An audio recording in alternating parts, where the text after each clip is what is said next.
Hey guys, Tomboy61, and today we are in the Myoko and we are saying goodbye to her. This is a series we do on the channel where we go in on the last game we play in a ship before we rank out of it, before we get enough XP to move on to the next one. We go ahead, show off our build, what we like, talk about that, talk about the ship overall, and generally show off a pretty fun game in it. Like I said, we are in the Myoko. As far as my build and commander goes, well, my commander is going to be Takao, or Taco as I like to call her, one of the ARP, one of the most recent of the anime girls to come to the to the game. And then I am also using Baltimore and Mimbelli. Baltimore to help with that rudder shift, and also Takao's base trait also very much assists in rudder shift. Of course, the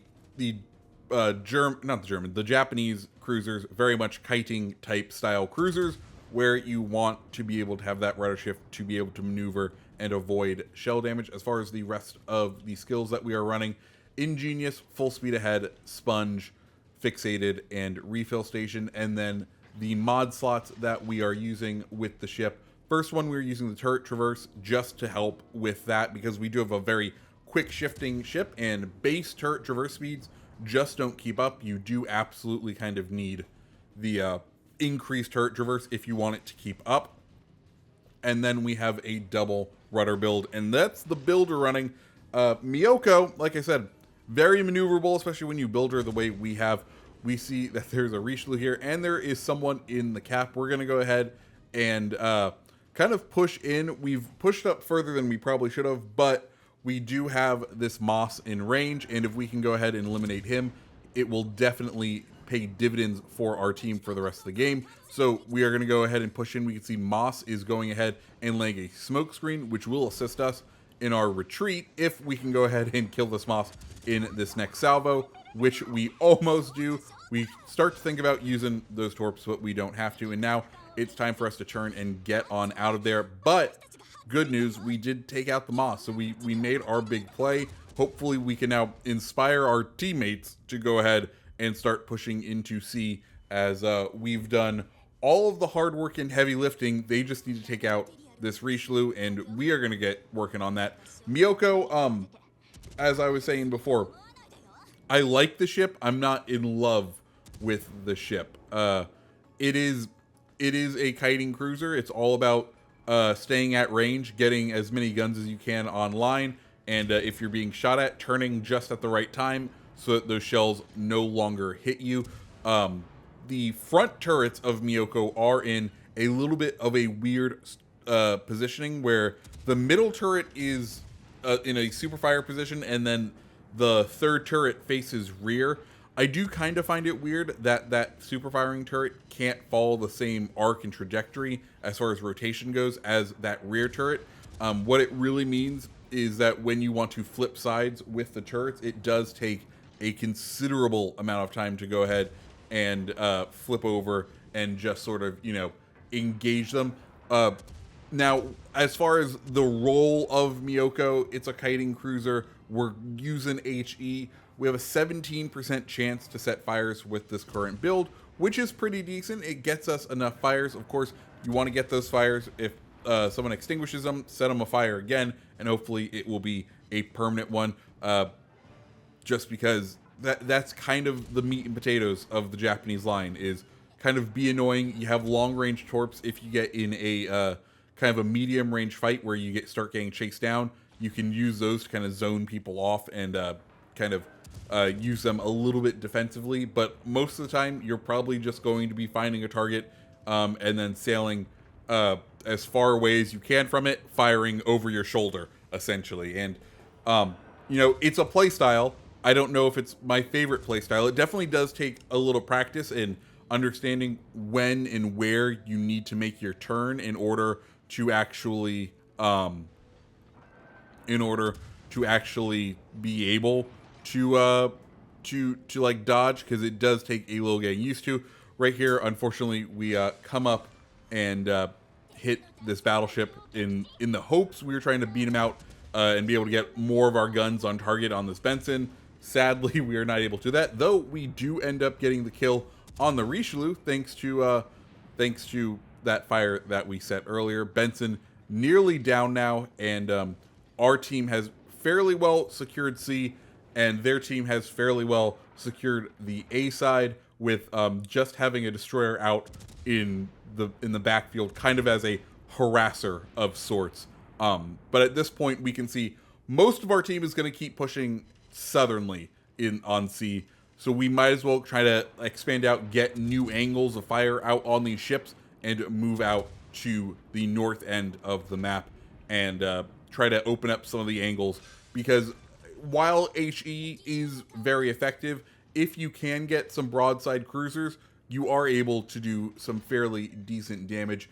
The size of the guns is kind of up there. It's 203, so that it is still in that heavy cruiser range, caliber wise, as far as the guns go. But HE, like I said earlier, kind of the meat and potatoes, the bread and butter.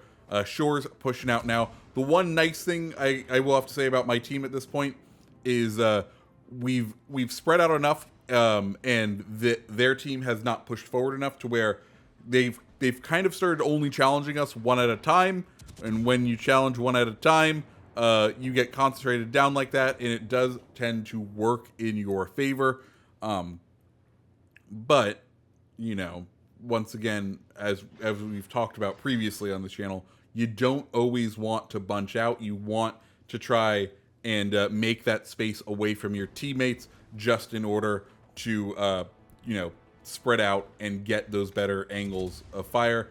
New Orleans out there, Georgia as well. He's who we're going to probably need to keep an eye on the most of. We're keeping an eye as far as where his turrets are turning, and we just kind of want to get past this island, and then we will turn out and start running away from the Georgia, because he's starting to get into that range where you're like, okay, he's in a comfortable distance within our range of fire.